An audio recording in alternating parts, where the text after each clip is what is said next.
Hello everyone. Today I have set my camera myself. There's no one to help me. Both the sessions. Oh God. Who is here today? Ritu, Garvi, Sabke Papa, Yuvika, everyone. Bhargavi, you're back. Oh, yes. How are you, Rishabh? Rishabh is our ex-student right now working in an office. And oh my God, you took out time to attend my session. So nice of you, Rishabh. Rishi is here, Madhur has come, Parvez has come. Good evening, everyone. Good evening. Thank you so much, everyone, for joining. Ritu, thank you so much. Garvi, you also. And all my bachas. And Rishabh. Thank you so much. It's exactly 7:01. I'll start at 7:02 so that everybody joins. Yes, Sabke Papa, you also. I don't know who you are, just imagine, and nice, but you are here always. I'm also good, Rishabh. Busy with this channel that I started. Anubhav has come back. Rishi, call Khush and Ronit. They were there in the grammar section, when I was doing things with kids. They were attending that section and having fun. Ronit and Khush, both of them. Rishi, go and call them quickly. I told them to join the next session.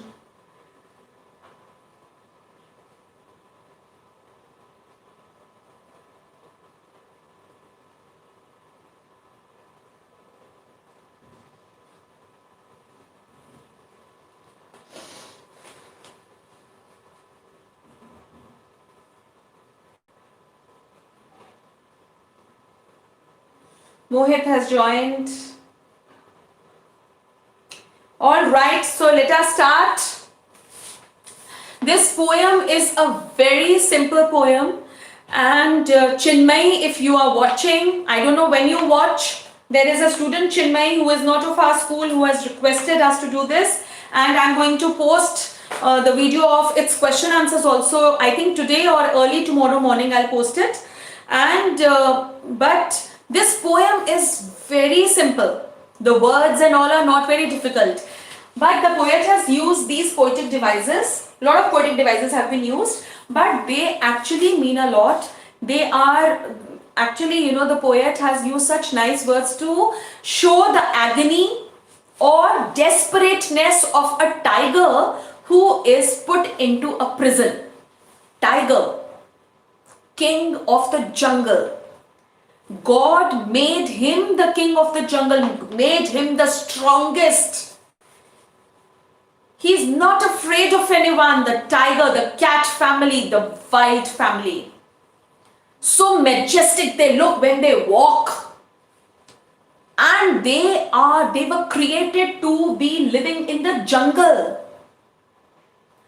God made them so.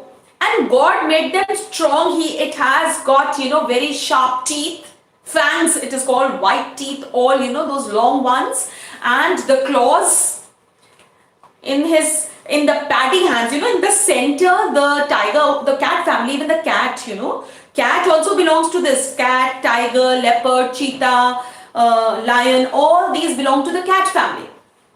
And this palm area of their, the hind legs and the forelegs, they are very paddy and soft. But it has got those long nails and claws. Why? And these fangs, the long teeth that come out from here. Why? Because it was made to kill the animals and eat. That is their food. God made them so. He is a carnivorous. Did God make us like that? Did God ever want us to kill animals and eat? No, animals were made so.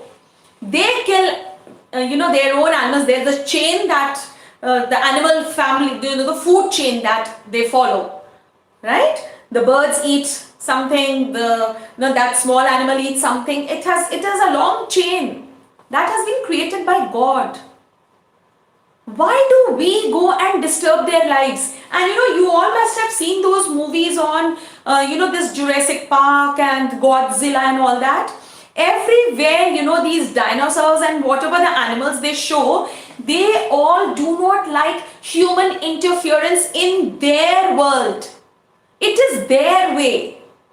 They kill animals and eat. There are animals who are herbivorous, they eat only the plants and all. They are made so. And in the same way, God had created them in the way according to their food. Right? If they are in the polar regions, then there's fur, they have a furry skin, and God has created all that. Right? The fish are made to be live in water. But we humans are obstructing and interfering in each and every animal's life. We do not leave them alone. We have got so much to do, but we will never stop. And then we bring the tiger and cage him. Why? Because you want the people in the zoo to come to look at the tiger. They pay you the ticket, they buy the ticket, and you earn money. They are trained, these tigers and animals. I have seen the circus people, they take them and they train them, and so brutally, they are beaten and trained because they don't understand your language. All right, Pari is here. So, we should leave these animals alone. And all the wild animals are to be left in their area for which they were made. Now, we have, when you all must be small, you all have done the chapter The Dove. That's also a poem in which the bird was caged. And it died in few days in the cage because it was unhappy that it was not able to fly. The bird was not in its own habitat or with its own companions. We caged because we wanted a bird in the house, and then we try to feed them with all the things that we have. The birds were made with wings. Wings not to stay in the cage, to fly. In the same way, these tigers, these wild animals are the king of the jungles. They are the strongest, the most fierce, ferocious. And what do? We prison them, we jail them. Why? It's bad on our part. We don't understand for what they are made for, where they should be actually living. Alright, so now in this poem is by Leslie Norris. Alright, and so nicely this poet has brought out the desperateness of a tiger who is the strongest. But when it is behind the bars of the cage in which you have put, it is not able to do anything. But once you open the cage, just see the ferociousness. We are just nothing. Right? So let us quickly start. All the 10th class people, you are going to note down all the poetic devices as we start, as we keep doing in between. Alright? First paragraph. He stalks in his vivid strips the few steps of his cage, on pads of velvet quiet, in his quiet rage. Now you have in a zoo, there is a cage, and it is a small cage. This tiger is used to living in the vast expanse of the forest. But we have confined it into a small jail, a small prison, a small cage. So he stalks, he moves in his vivid stripes. It has got beautiful bright stripes on his body. So majestic and kingly these tigers look.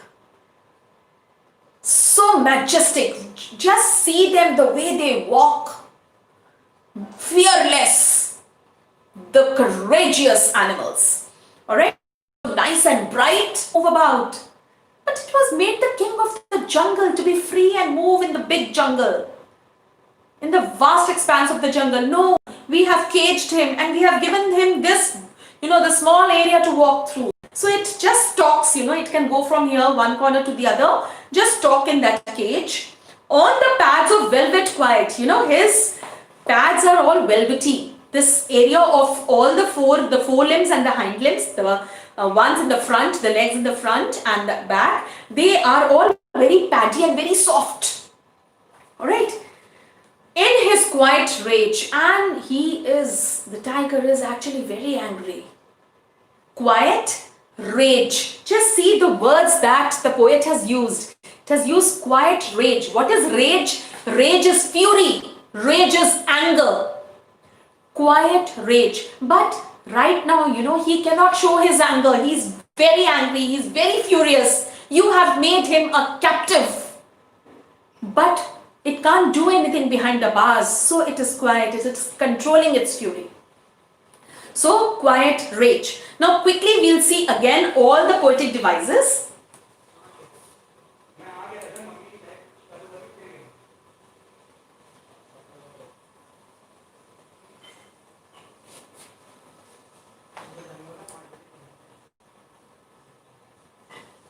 Am I here? What was the last thing that you heard? Vidit has also joined. Vidit, this is 10th class session. Khushi is here. Ram Ram Khushi. Khush has come back. Oh, I read Khushi. All right. What was the last thing you heard? Because I didn't come to know there was a buffering going on. Mohit. Khush, you should have the book in your hand. So I just explained this, that this tiger, who is actually the king of the jungle, has been imprisoned and it is there in this small cage and walks from one part to the other. It is the king of the jungle. It is made to go around the whole vast expanse of the jungle, but it is confined in a cage. Now, in the beginning, the poet Leslie Norris has mentioned this tiger as he. He, the tiger, is not a person. But when we use this poetic device, he, for an animal, then that means this poetic device is personification. We are talking about the tiger as if it is a person. So this poetic device is personification. He stalks in his vivid stripes. So now stalks S and stripes S. So this is alliteration. When the poet uses two words of the same, starting with the same consonant sound, that is an alliteration. And in the first line we have stalks and stripes, so that is an alliteration. So next poetic device we have done.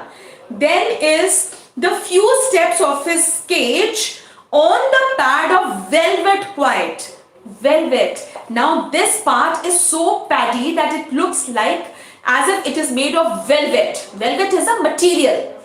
Alright, so it looks velvet pads. So here the poet has used a metaphor. It is comparing the soft velvety hands of the tiger with the velvet cloth or the material. Alright, so this is a metaphor. In his quiet rage, just see quiet, Q-U-I-E-T, rage. Now this is fury, this is anger. When a person is very angry, he is never quiet. In fact, he shouts. So when we use two adjectives together, quiet is also adjective, rage is also adjective. When we use these two adjectives together, which are nearly the opposite of each other, then this poetic device is oxymoron. We have just one oxymoron in this, and this is quiet rage. Alright, so when we use, see the poet, the way they select words. Quiet rage, it is so angry inside. But when it is behind bars, it cannot do anything. So it is controlling its anger. So that is quiet rage. Alright, so when two adjectives are used which are nearly opposite to each other, alright, then that poetic device is oxymoron. Alright, so now we have done personification, and wherever in the poem the poet has used he for the tiger, it is personification. Alright, Rishi, Khush, everybody, Sabke Papa Ji, is it okay? Alright, and now again in the first paragraph only, velvet I told you is metaphor, and we have just one metaphor, and that we have done, which is velvet. Alright, oxymoron is this. Personification is when wherever Leslie Morris has used he for the tiger, because the tiger is an animal. Alright? Yo. Alright. And there is one more poetic device here in the first paragraph only. Twice the word quiet has been used. Alright? And when we use 2 times any word which is repeated again, twice, thrice, then that poetic device is repetition. So here he has used quiet. Alright, and this poetic device, whenever is used, that means the poet wants to stress on something, wants to emphasize on something. And what is it emphasizing on? The quietness of the tiger, which is actually very angry, full of rage. It is very furious. It wants to go out. It is very upset that he being the strongest, he being the most courageous, full of strength, king of the jungle, has been jailed, has been put behind bars by these human beings. So it's very angry. Alright, rhyming scheme we'll do at the end. Let us quickly move on to the next paragraph. He should be lurking in shadow, sliding through long grass, near the water hole where plump deer pass. So he says, poet says, Leslie Norris says, that we human beings have caged him, when at this time actually he should have been lurking in the shadows, lurking, hiding in the shadows of the long grass. You know, these animals, these lions and tigers, just see the National Geographic channel or any Animal Planet or any channel of that sort. You will see, you know, they are so alert. And when they come out, they are nocturnal also, and when they come out at night, they walk in the shadows of the tall grass to find their prey. And they usually near the water hole, they usually, you know, move around the water hole where animals tend to come to drink water. Alright, he knows that any deer, plump deer, you know, any healthy and nice deer would definitely come to drink water, where he will attack its prey for what? For food. You know, one of my children, Bhargavi, is it still or is it okay? Is it still buffering or is it okay? Bhargavi, tell. Kush, tell. Alright, so you know, he says, the poets, you know, one of my children were asking that these, you know, tigers are so cruel, these lions are so cruel. No, God made them so. They have been created that way. They search their prey, they attack their prey. Aren't we cruel? We human beings, you know, we kill the animals and eat non-veg. Aren't we cruel? They were made that way. They are the kings of the jungle. They are carnivorous animals. Alright. So, the poet says that we have, you know, he's very angry. The animal, the tiger is very angry because, good evening, because we have imprisoned it. We have put it in a cage when he should be moving in the shadows of the tall grass, alright, and just near the water hole where he would expect a plump deer to pass, where he would attack and get its food. Alright, just see the poetic devices. Now in the first line, there are the words should and shadow, alright, so they both start with sh. The consonant sound sh, sh, so that is an alliteration, and in the first paragraph also we had done stocks and stripes, so that was also an alliteration. Here too this is an alliteration. In the fourth line also, plump, pass, pp is being repeated by the poet to, you know, these alliterations and these poetic devices are used to make the poem rhythmic, or, you know, to sound according to the, you know, sometimes they want to, some poems are sung, so they, you know, use these poetic devices to make it that way. Now here, plump and pass is alliteration, should and shadow are alliteration. Sliding in the second line is a movement word, and in the first line, lurking is a movement word. Even in the first paragraph where we have the word stalks, that is also a movement word. So the poet has used a lot of movement words also. Alright, and here, yes, that is only the poetic device. Anything else? Has everybody understood first two paragraphs so that I can move?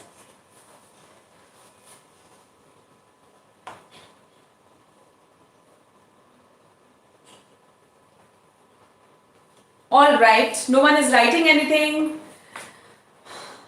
Ronit, is everything clear? First two paragraphs. If anyone has missed and joined late, please, you can go see the starting of it. I have also made a video on this explaining the full poem. All right, explaining the full poem, so you can also see that video. I'll put the link just below this. All right, third paragraph. He should be snarling around houses at the jungle's edge, baring his white fangs, his claws, terrorizing the village. So, poet goes on to say what else the lion should have been doing right now. We have caged it.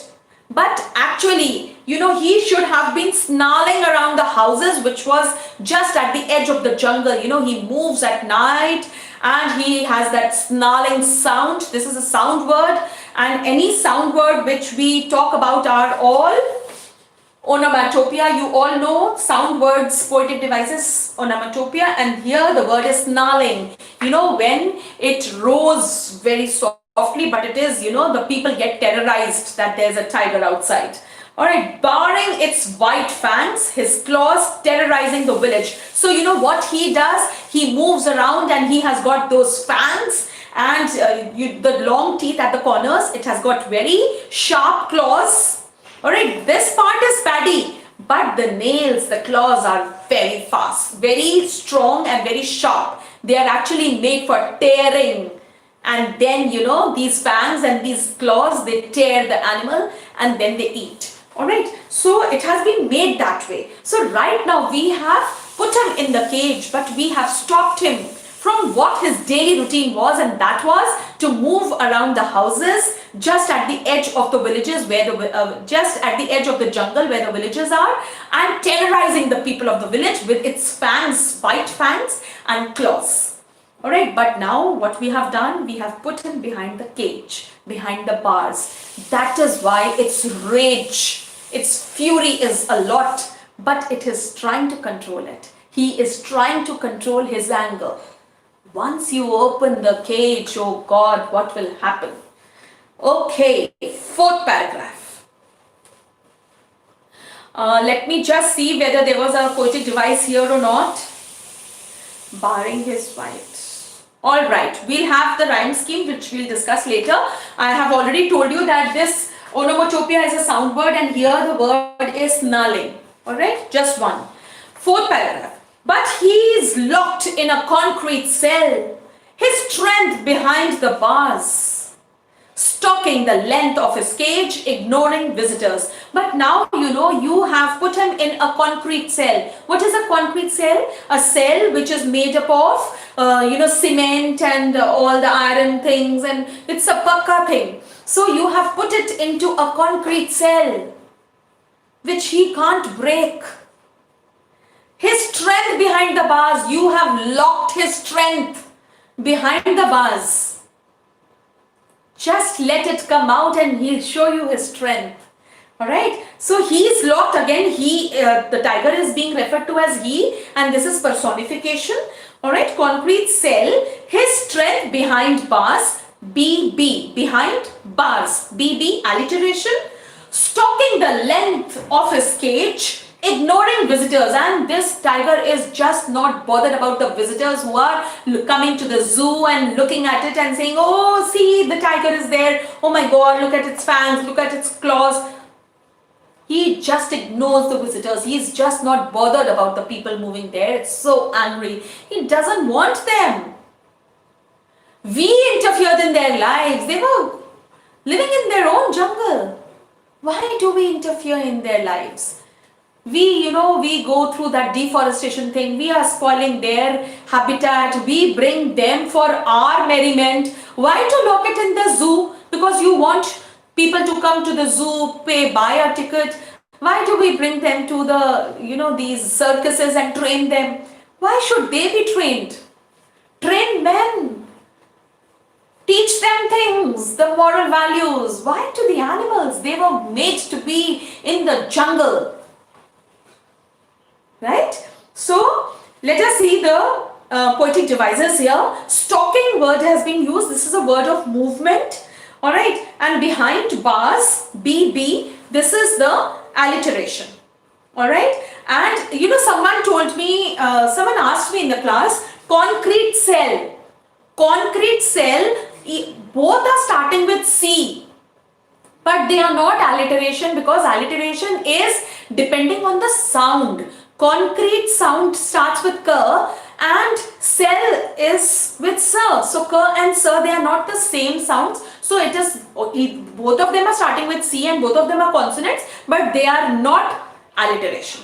Alright. Then is he hears, last paragraph. He hears the last voice at night, the patrolling cars, and stares with his brilliant eyes at the brilliant stars. So the poet says he, again he has mentioned the tiger as he, and he is a personification. He hears, HH, this is alliteration 2. He hears the last voice at night, the patrolling cars. When it becomes dark, when it must have been in the jungle, it would come out at, in at daytime when it is very sunny, it's very hot, they sleep. They are nocturnal. They work in the morning also, but they prefer coming at night because they have to hide and then attack the prey. Alright, and they attack in the morning time also. There's not that if it's hungry, it will attack. Alright, so, but here when it is behind the bars, what will it do? How much will it sleep? Right? So he hears the last voice at night, and just near the zoo, wherever it is caged, the patrolling cars, it can be the patrolling cars of the police or of the forest department, whoever, but he hears that there is a siren going on, and is everything okay or not. These policemen and these forest officers, they go around with that siren going on to check whether things are okay or not, everything is fine or not. So he hears that when he is in the cage and stares with his brilliant eyes at the brilliant stars. And what else it can do? It stares, these eyes at night, they glimmer, they shine. Such beautiful and graceful eyes it has. The whole animal is so majestic. At times they really, show that they are kingly. Their structure, the way it walks, its look, its appearance, it's actually majestic. Yes, and so what does it do behind bars at night? It has got those brilliant eyes at night. These eyes shine. Even if you see the National Geographic Channel or any Animal Planet or so, you will see the eyes glimmering and shining at the brilliant stars. So the eyes are just beautiful, like the stars that glimmer in the sky. So here in the last paragraph, he again is personification. He hears HH, alright, alliteration, and brilliant word has been used twice. I told you when there is a repetition, alright, when the poet uses a word more than once. In the first paragraph this was used, and in this last paragraph the word brilliant is used. Alright, brilliant, to show that it has got these beautiful eyes, to emphasize the grace of its eyes. Alright, so these two words are alliteration. Then movement words we have done a lot. Let us quickly see. Quickly we'll see the poetic devices, and then we can I'll take 2-3 minutes. We'll quickly do the poetic devices, and I want to do the rhyme scheme also. So let us do. Alright, so I told you in the beginning only he word has been used for a tiger. This is a personification. Everywhere in the poem, every paragraph, the poem has got he. Then we have this, metaphor is there, only one metaphor I told you, and the word is velvet. When the soft paddy hands of the paws of the tiger, all the four, the 2, 1 and the 2 back, so they are all very soft and paddy, just like a velvet. So that is a metaphor because it is being compared without using as and like. Alright, then we have oxymoron. I told you, quiet, rage. When two adjectives which are nearly opposite to each other, they are not the same. Rage means fury, anger, and when a person is angry, he doesn't say stay quiet. And quiet is just opposite. Both are adjectives. This is an oxymoron. Alright, then the word repetition is there of the word quiet and brilliant in the poem. Alright, then we move on. There are many movement words. Let us see the movement words. In the first paragraph it is stalks. In the second paragraph it is sliding. Alright, then lurking. Lurking is also hiding and moving. And then in the fourth paragraph it is stalking. So all these are movement words. Then we have a sound word, onomatopoeia. This is whenever we use a sound word. Suppose for a snake we say hiss sound, for bees we say buzz sound. So when these sounds are used in a poem, then it is a poetic device which is known as onomatopoeia. And here the word is snarling, only one. Alright, then alliteration we have many. In the first paragraph it is stalks, stripes. Alright, then in the we have many. I have told you in the second paragraph we have should and shadow, sure. Then in the second paragraph only we have plump and pass.